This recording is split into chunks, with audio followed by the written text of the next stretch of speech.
The council chamber of the Valorian Empire stretched before me like the maw of some ancient beast, all polished obsidian and floating holographic displays that pulsed with the light of 1,000 conquered worlds. I, Commander Thex'nal of the 3rd Expeditionary Fleet, stood at attention while the High Arbiters decided whether my latest failure would cost me my rank, my honor, or perhaps something more permanent. Let me see if I comprehend this correctly. High Arbiter Krell Vox leaned forward, his 4 optical sensors narrowing to slits. You, commanding a strike force of 12 vessels and 200 of our finest warriors, were repelled by a single human child and an Earth creature no larger than a standard combat drone. I maintained my composure, though my secondary hearts hammered against my chest plates. The reports are accurate, High Arbiter. Accurate. Krell Vox repeated the word as if it tasted foul. Accurate would suggest reality, Commander. What you're describing sounds more like a fever dream induced by consuming expired nutrition paste. Snickers rippled through the assembled council members. I felt my facial tendrils tighten with embarrassment, but protocol demanded I continue. Permission to provide full context. High Arbiter? Oh, by all means. He gestured with one of his 6 manipulator appendages. Please, illuminate us as to how the mighty Valorian Empire, conquerors of 17 star systems, got their collective posteriors handed to them by something that weighs less than a munitions crate. I activated my personal data crystal, and the air above the council table shimmered into life, displaying the verdant blue sphere we designated as Target World 847. Humans called it Earth.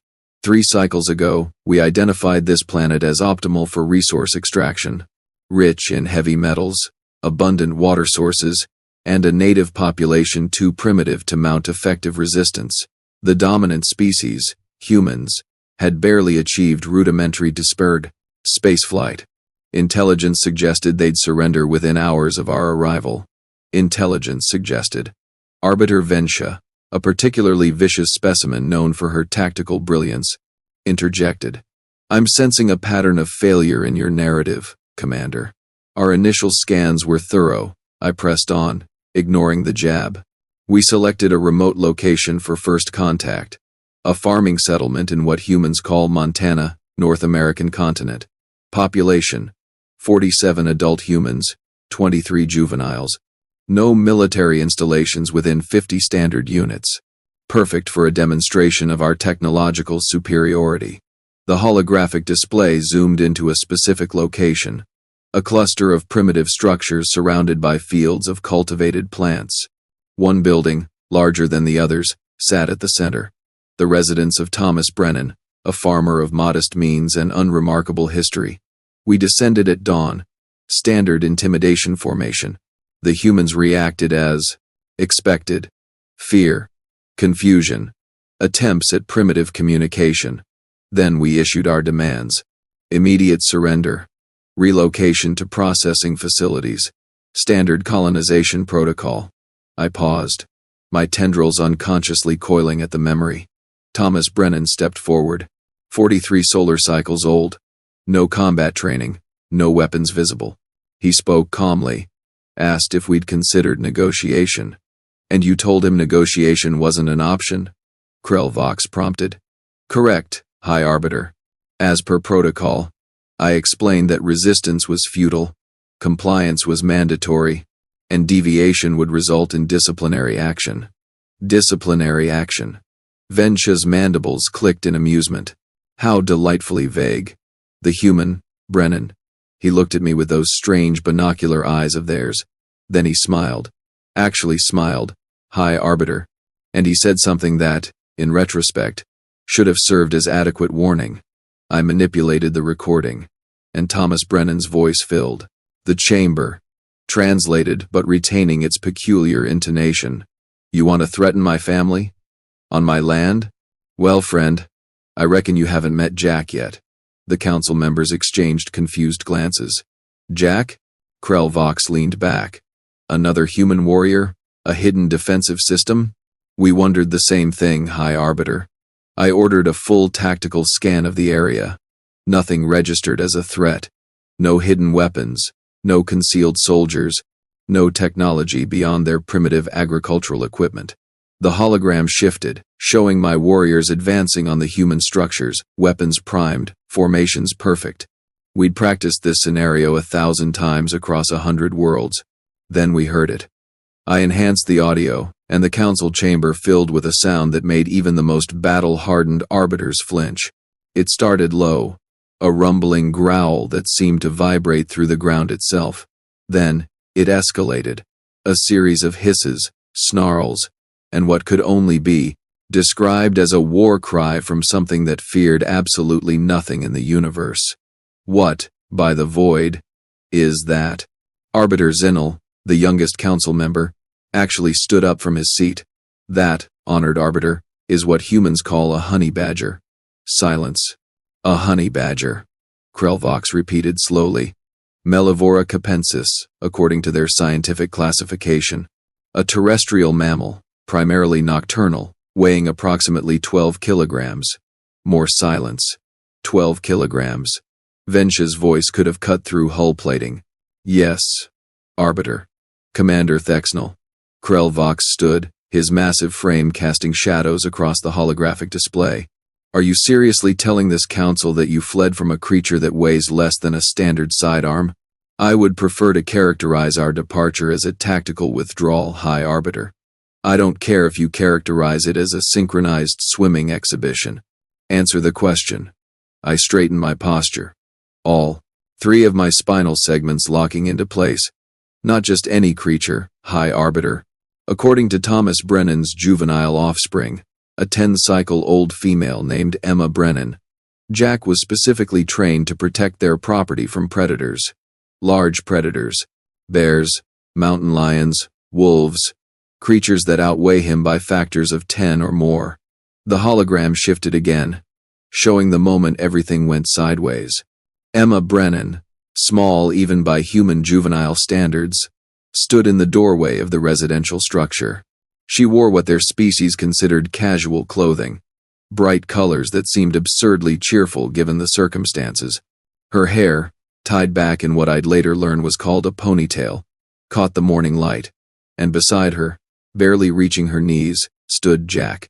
The honey badger looked like someone had taken a standard terrestrial predator and compressed all its violence into the smallest possible package.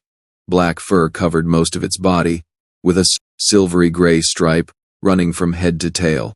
Its eyes, small and dark, fixed on my warriors, with an intensity that shouldn't have been possible in something so tiny. Emma Brennan issued a warning. I continued the narration, though every fiber of my being wanted to skip this part. She said, and I quote, "You better leave my daddy alone, or Jack's gonna show you why he's named after a honey badger." Named after? Arbiter Thex'nal looked confused. You mean that's not the species designation? No, Arbiter. Humans frequently give individual names to creatures they consider companions or working animals. This particular honey badger was orphaned as a kit, according to intelligence we gathered later. Thomas Brennan rescued it, raised it, and Emma formed what humans call a bond with the creature. They named it Jack. So, we have a domesticated pet. Krelvox waved dismissively. Surely your warriors have encountered animals before, Commander? With respect, High Arbiter, honey badgers are not domesticated. They tolerate humans. There's a significant difference. I pulled up the biological data we'd collected after the incident. The council members leaned in, reading the specifications. Note the jaw structure. I pointed with a tendril. Bite force capable of crushing bones.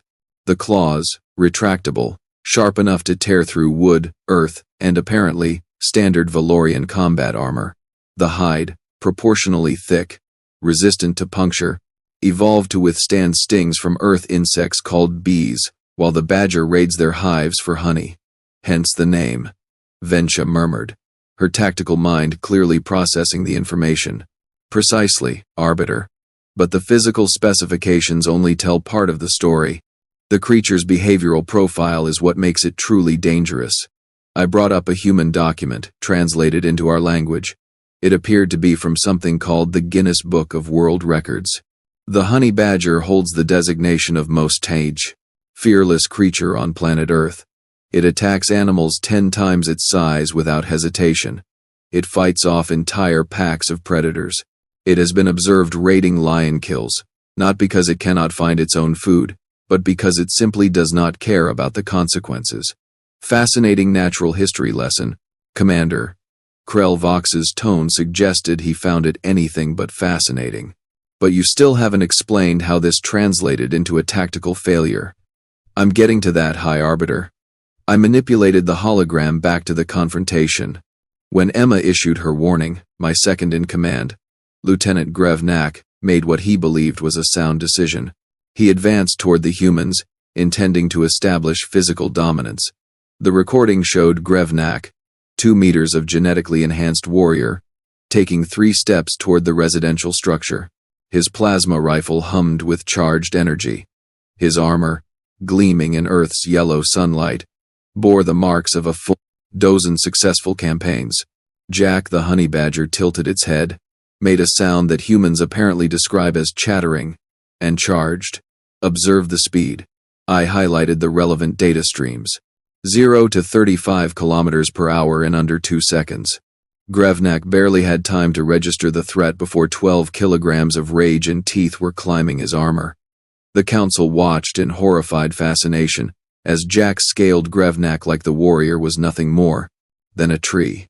The badger's claws found purchase in the joints between armor plates, widening gaps, exposing vulnerable points.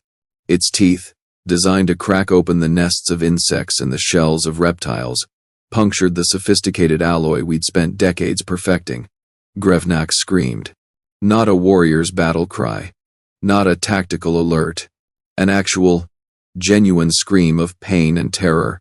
He tried to remove the creature. I narrated unnecessarily, as the recording made everything painfully clear. Standard, defensive protocols, designed to counter boarding actions by enemy soldiers. None of them worked. Jack was too small, too fast, too absolutely furious to be dislodged. The other warriors rushed to help their fallen comrade. Jack responded by releasing its grip on Grevnak and launching itself at the nearest target. Then the next. Then the next. Each warrior who tried to assist found themselves under assault from claws and teeth that seemed to be everywhere at once. Note the tactical efficiency, I pointed out, trying to salvage some dignity from the disaster. The creature prioritized threats based on proximity and armament. It targeted weapons systems first, joints second, exposed flesh third. It moved in patterns that prevented us from getting a clear shot without risking friendly fire. It strategized. Vensha sounded almost impressed. Yes, Arbiter. Either through instinct or intelligence, the honey badger fought with the efficiency of a trained special operations unit. The hologram showed Jack leaping from warrior to warrior, a blur of fur and fury. Blood, both red human and blue Valorian, spattered the ground. The sounds, snarls from Jack, screams from my soldiers, frantic orders from commanders, created a symphony of chaos.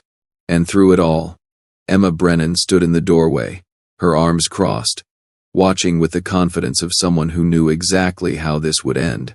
I made the decision to use heavier weapons, I admitted, my tendrils drooping with shame.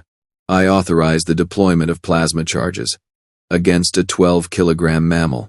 Krellvox's voice was flat. Yes, High Arbiter. And Jack heard the charge-up sequence. Somehow, despite lacking our advanced auditory organs, the creature recognized the sound of imminent weapons discharge. It immediately changed tactics, using my warriors as mobile cover, keeping them between itself and the plasma rifles at all times. Arbiter Zinel made a choking sound that might have been laughter or horror, possibly both. We managed to corner it twice, I continued. Both times, Jack executed what I can only describe as tactical retreats, drawing us away from the humans, forcing us to split our attention between containing the creature and maintaining our objective parameters. Your warriors were being outmaneuvered by something the size of a house pet. Vensha stated it as fact, not question. Correct, Arbiter. Incredible. The recording progressed. 10 minutes of chaos. 12 warriors down. Not dead, but definitely out of commission. their armor shredded, their confidence destroyed. Grevnak lay on the ground, bleeding from a dozen puncture wounds, making sounds I'd never heard a Valorian warrior produce before. Jack stood in the center of the carnage, barely winded, its silver-striped fur now matted with blood. It made that chattering sound again, a noise that seemed to communicate pure contempt for every being present. Then Emma Brennan spoke. "Jack, here, boy. Come on, back." And just like that, the honey badger trotted over to the human juvenile, sat at her feet, and looked up at her with what could only be described as adoration. "Good boy," Emma scratched behind the creature's ears. "You protected Daddy real good."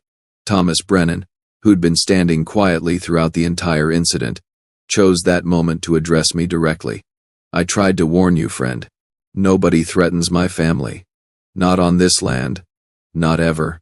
I looked at my scattered forces, my wounded warriors, my destroyed tactical advantage. I looked at a 10-cycle-old human child and her 12-kilogram companion. I calculated odds, assessed probabilities, and came to the only logical conclusion available. Tactical withdrawal. I ordered. All units, return to transport vessels. Operation suspended pending strategic reassessment. As we lifted off, leaving the Montana farming settlement exactly as we'd found it, I watched Emma wave goodbye. Jack sat beside her, that silvery stripe, catching the light, looking every bit like the most fearless creature on Earth. The hologram froze on that image. The council chamber remained silent for a long moment. Finally, Krelvok spoke. "So your recommendation, Commander, is that we classify Earth as a non-viable target for colonization? That would be my strong suggestion, High Arbiter." "Because of honey badgers." "Because of honey badgers." "Yes. But more accurately, because of what honey badgers represent." I called up additional data, information we'd gathered from Earth's communication networks after our retreat. Humans coexist with hundreds of species that could kill them. Bears, sharks, crocodiles, snakes with venom potent enough to drop a creature 10 times their size, spiders that bite first and never bother with questions. Their planet is a death world by any reasonable standard, and yet they thrive. Vensha studied the data with renewed interest. More than thrive, Arbiter. They domesticate these creatures. They keep them as companions. They rescue orphaned predators and raise them alongside their offspring. Emma Brennan has a honey badger. Her neighbor has wolves. The family 3 settlements over reportedly keep something called a crocodile in their water reservoir. That seems inadvisable. Arbiter Zinal muttered. "You would think so, yes. But humans seem to view danger as a feature, not a bug. They climb mountains for recreation. They throw themselves out of aircraft for entertainment. They created something called extreme sports, which appears to be an entire category of activities designed to court death in interesting ways." Krelvox tapped his console, bringing up more information. "What about their military capabilities? Surely their actual combat forces are more dangerous than farm animals." I winced. "About that, High Arbiter. After our withdrawal from Montana, I authorized reconnaissance of Earth's military installations. What we found was concerning." "How concerning?" "They have weapons capable of splitting atoms, High Arbiter. They've tested them. On themselves. And they still somehow exist as a functioning civilization." The council exchanged worried glances. "They also have something called Special Forces units. Elite warriors trained specifically for impossible situations. One such unit, the Navy SEALs, has a training program with a 75% failure rate. The ones who succeed are considered the baseline for their most dangerous operators." 75%? Vensha's mandibles clicked rapidly, a sign of agitation. "Yes, Arbiter. They voluntarily submit to training so harsh that most participants quit. Those who complete it do so through sheer determination. They call it Hell Week. Creative naming convention," Krelvox observed dryly. "High Arbiter, if humans train their elite warriors to be unstoppable, and they give their children honey badgers as pets, I submit that Earth represents a threat level we've never encountered before. Not because of their technology, which remains primitive, but because of their fundamental nature. I brought up one final piece of data, a human cultural artifact we'd analyzed. A video recording that had accumulated billions of views on their information network. It showed a honey badger, possibly Jack, possibly another member of the species, raiding a beehive while being stung hundreds of times. The narrator's voice, translated into our language, filled the chamber. The honey badger don't care. The honey badger don't give a shit. And there it was, the essence of what we'd encountered. A species that didn't care about conventional wisdom, didn't respect natural order, didn't bow to threats. They saw danger and laughed. They saw impossible odds and shrugged. They looked at the vast, uncaring universe and decided they'd rather fight than flee. One more thing, High Arbiter, I added, pulling up the final report. After our withdrawal, I sent a diplomatic probe to Earth's governing bodies, attempting to establish formal communication channels, and Thomas Brennan's 10-cycle-old daughter responded. Apparently, humans have something called social media networks that allow even their youngest members to broadcast messages globally. Emma Brennan posted a video of the encounter. From her perspective, I played it. Emma's voice, young but confident, narrated the events. So these aliens showed up and tried to boss my dad around. I told them Jack wouldn't like that. They didn't listen. Jack showed them. Now they're gone. If any more aliens are watching this, maybe leave us alone. We're nice if you're nice, but we've got honey badgers. And if you think Jack's scary, wait until you meet Mama Bear. That's what we call my mom when she's protecting us. The video had been viewed 8 billion times and counting. Krell Vox stood, his full height impressive even among Valorians. Commander Thex'nal, your recommendation is noted and approved. Earth is hereby classified as extreme threat level, non-engagement recommended. All Valorian forces are to maintain a minimum distance of 5 light-years from the human homeworld. Thank you, High Arbiter. Don't thank me yet, Commander. You're being reassigned to Diplomatic Corps. Someone needs to monitor these humans. Ensure they don't expand beyond their solar system and bring their honey badgers with them. I felt my tendrils droop even further. Diplomatic Corps, the career graveyard for warriors who'd embarrassed the Empire. But as I watched Emma's video loop again, Jack sitting proudly beside her, I couldn't help but think that maybe, just maybe, monitoring humanity wasn't the worst assignment possible. At least I'd be doing it from orbit, where honey badgers couldn't reach. Probably. I hoped. 6 standard cycles passed since that humiliating retreat from Montana, and I'd settled into my new role as primary observer of human activity, with all the enthusiasm of someone awaiting execution.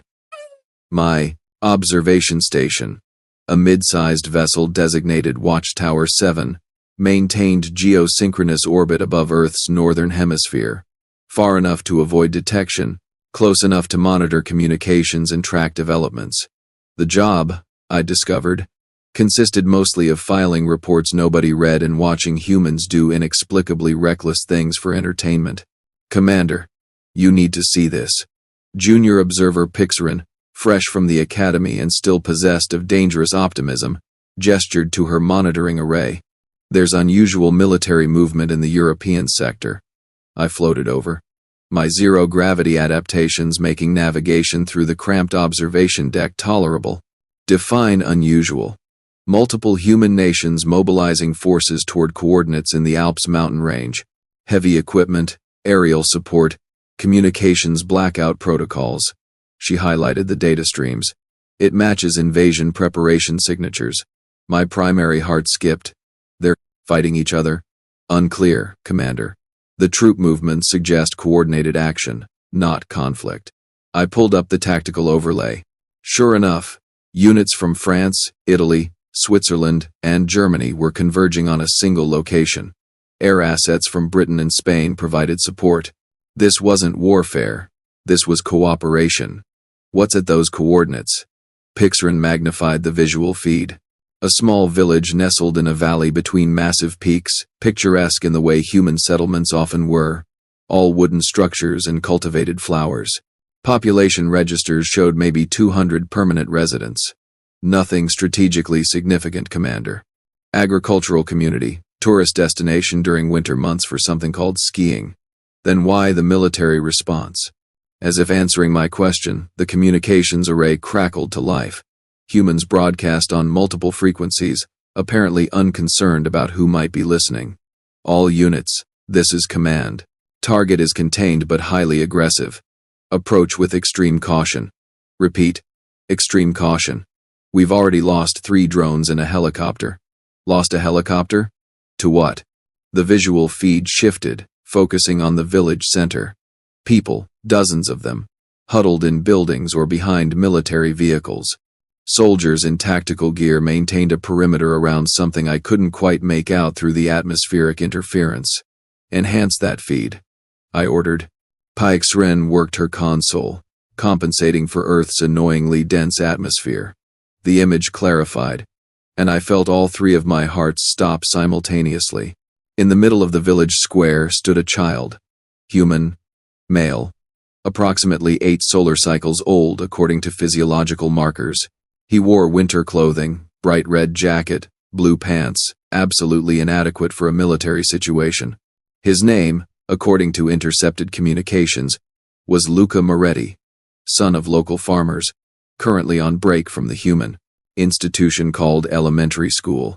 And clutched in his arms, looking about as pleased as a creature could possibly look in such circumstances, was another honey badger. Oh no.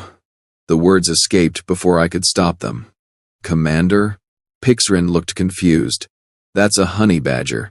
Name's probably something innocuous. Sweetie, Fluffy, Cuddles.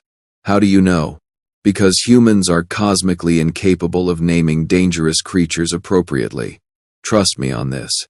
The human military communications continued. Target designation, Valentina. Female honey badger, approximately 14 kilograms, age estimated at 4 years. Bonded to civilian miner Luca Moretti. Situation developed when ski patrol attempted to relocate the animal for public safety. Public safety. I couldn't help the bitter laugh. They're worried about public safety from a honey badger while simultaneously giving honey badgers to children as companions. The logic is breathtaking. I don't understand, Commander. It's just one small animal. Thex'nal, pull up the Montana Incident report. Read it carefully. Then tell me if you still think this is just one small animal. While she reviewed the files, her facial tendrils gradually tightening with each paragraph, I watched the situation unfold below. The human military had established 3 perimeter rings around young Luca and Valentina. Snipers on rooftops, armored vehicles blocking streets, aerial drones maintaining observation distance. All of this, for a 14-kilogram mammal, and the child who refused to leave her side. A human officer, insignia suggesting senior rank, approached the inner perimeter. He carried no visible weapons, hands raised in what their species considered a peaceful gesture. Luca, my name is Colonel Bouchard. I'm here to help. Nobody wants to hurt Valentina. But we need you both to come with us, somewhere safe.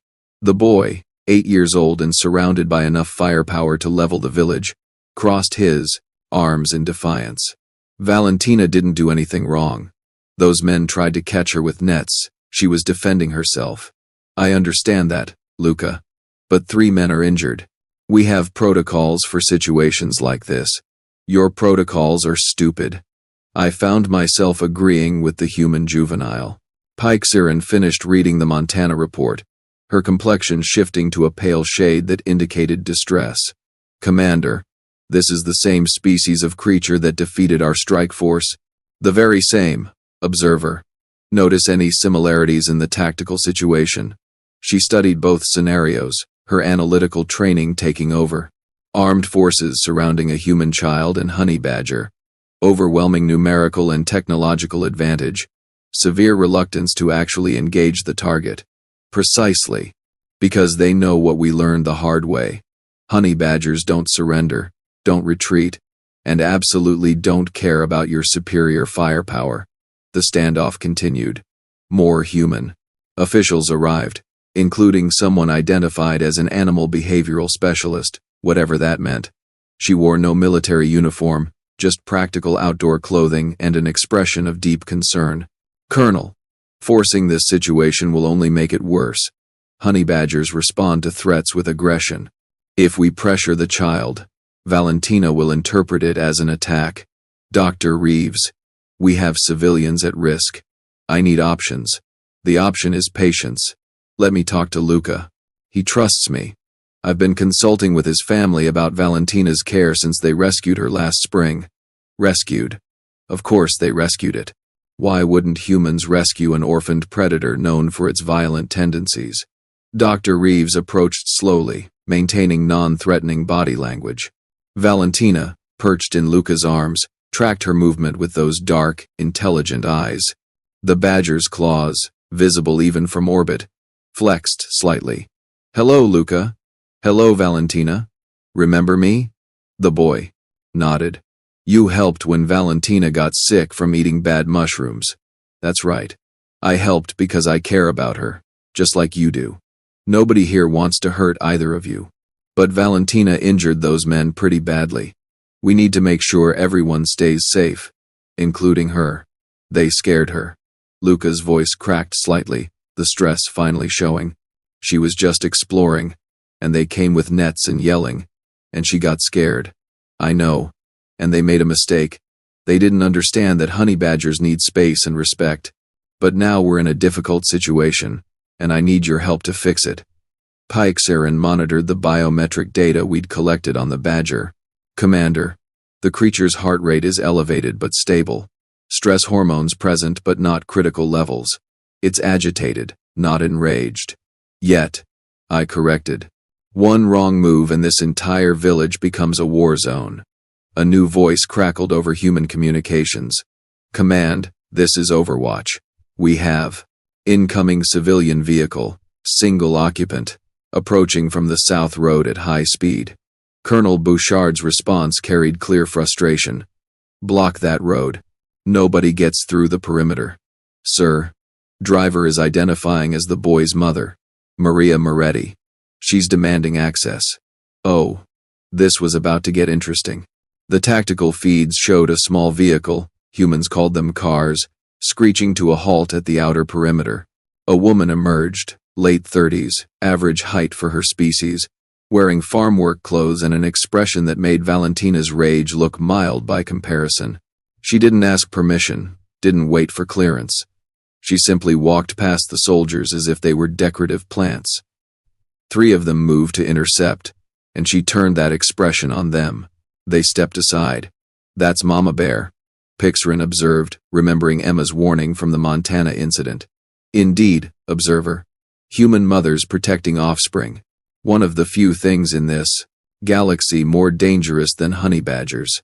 Maria Moretti walked through all 3 perimeter rings, ignoring protocols, orders, and weapons. She moved with purpose, a force of nature in human form. When she reached the inner circle where Luca stood with Valentina, she didn't slow down. "Luca Paolo Moretti." Her voice carried across the square. "What have I told you about taking Valentina into the village during tourist season?" The boy's defiance crumbled. "To ask permission first." "And did you ask permission?" "No, Mama. No, Mama," she repeated, hands on hips. "You didn't ask permission." Valentina got startled. "People got hurt, and now we have the entire European Union military in our village square. Do you understand why this is a problem?" "Yes, Mama." She turned to Valentina. "And here's where things got truly bizarre." She looked at the honey badger, a creature that had just fought off ski patrol and terrified professional soldiers, and pointed one finger directly at its nose. "Valentina, bad girl. We do not bite people unless they're actually threatening the family." Were those men threatening the family? The honey badger, I swear on all my ancestors, looked ashamed. Its ears drooped slightly, and it made a small chirping sound that seemed almost apologetic. "That's what I thought. Now, you're going to behave while we sort this mess out, understand?" Valentina chirped again, sounding remarkably like agreement. Maria turned to Dr. Reeves and Colonel Bouchard, her expression shifting from maternal discipline to polite concern. "Gentlemen, ma'am, I apologize for my son's poor judgment and my honey badger's overreaction. The injured men. How serious?" Colonel Bouchard looked like he'd just watched physics stop working. Scratches, puncture wounds, nothing life-threatening. They'll recover.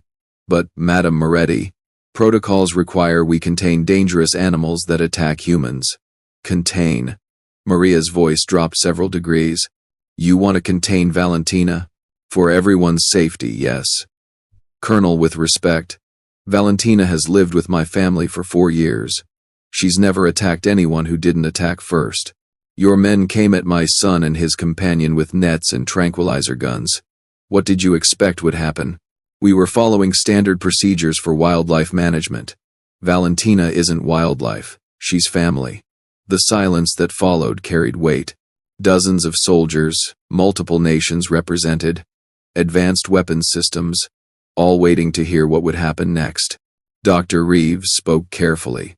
Maria, I understand your bond with Valentina, but the law is clear.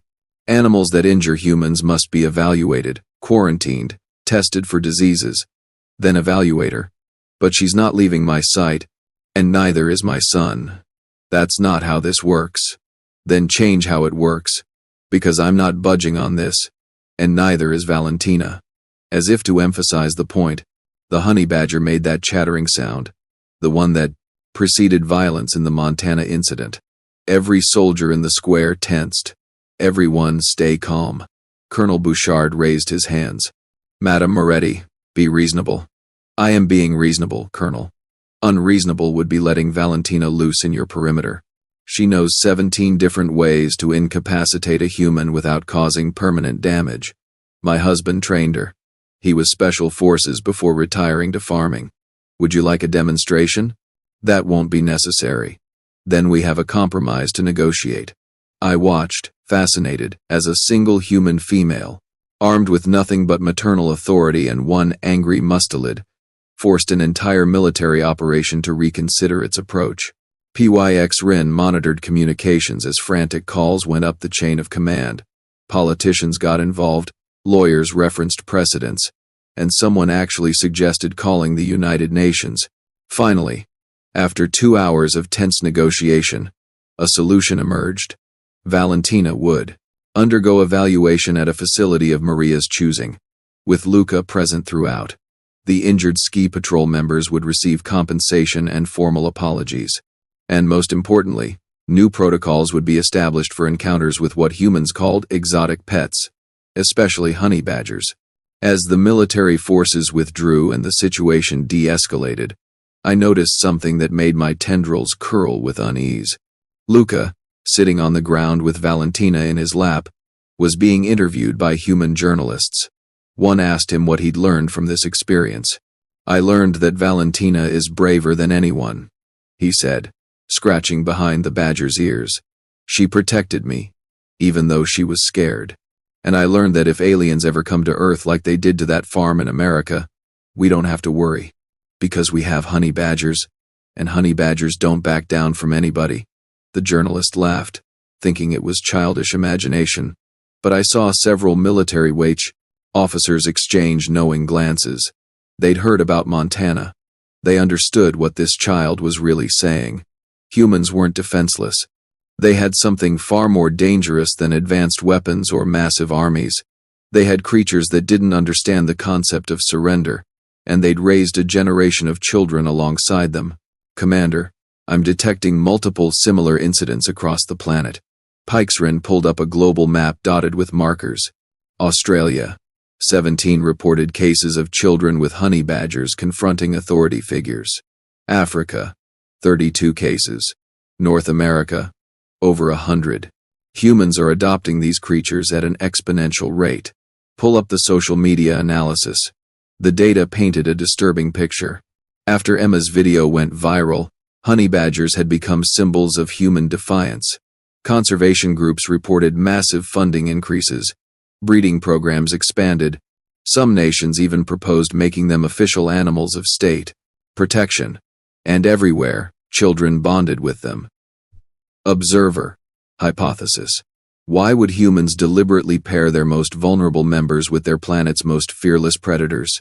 PYX-RIN considered the question. Evolutionary advantage? Teaching resilience through exposure to danger? Maybe. Or maybe it's simpler. Maybe humans recognize that in a universe full of threats, the best defense isn't bigger weapons or stronger armor. It's attitude. It's the willingness to fight against impossible odds. It's looking at something 10 times your size and deciding you'll bite it anyway. That's insane, Commander.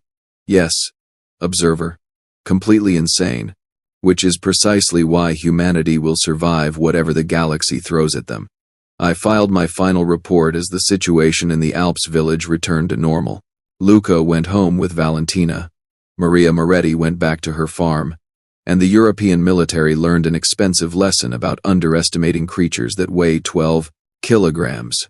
My conclusion, after 6 cycles of observation, was simple. Earth should remain permanently off-limits for colonization, conquest, or contact. Not because humans possess superior technology or military might, but because they'd weaponized fearlessness itself. They'd looked at evolution's most stubborn survivor and said, "Yes, perfect. Let's give these to our children." 3 days later, High Arbiter Krell Vox personally contacted my observation station. "Commander Thex'nal, I've read your reports. All of them. Including the incident classifications, threat assessments, and cultural analyses. Yes, High Arbiter, I have a question.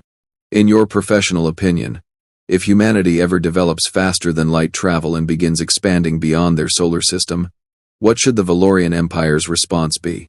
I thought about Emma and Jack in Montana, Luca and Valentina in the Alps, and the thousands of other children being raised alongside creatures that epitomized fearlessness.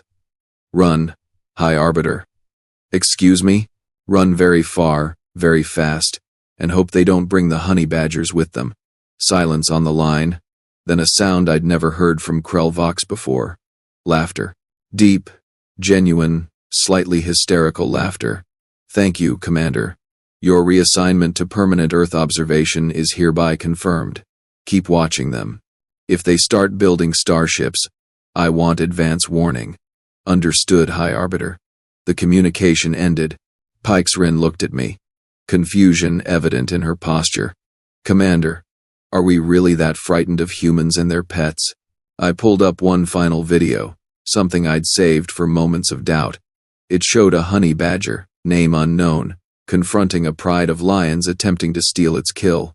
The badger, outnumbered 15-1, each opponent weighing 50 times more than it did, charged directly at the alpha male. The lions retreated. Observer, imagine if humans possessed our technology, our weapons, our ships, but retained their fundamental nature, their unwillingness to surrender, their tendency to adopt apex predators as children's companions, their absolute refusal to acknowledge when they should be afraid. They'd be unstoppable. Exactly. Which is why we maintain distance, observe carefully, and pray to whatever cosmic forces might be listening that they stay contained to their little blue planet. And if they don't stay contained? I thought about that question for a long moment, watching Earth rotate below us. That beautiful, deadly world where evolution had created humanity and honey badgers in the same ecosystem. Then, observer, the rest of the galaxy better learn to run very, very fast. 6 cycles observing humanity had taught me many lessons, but one stood above all others.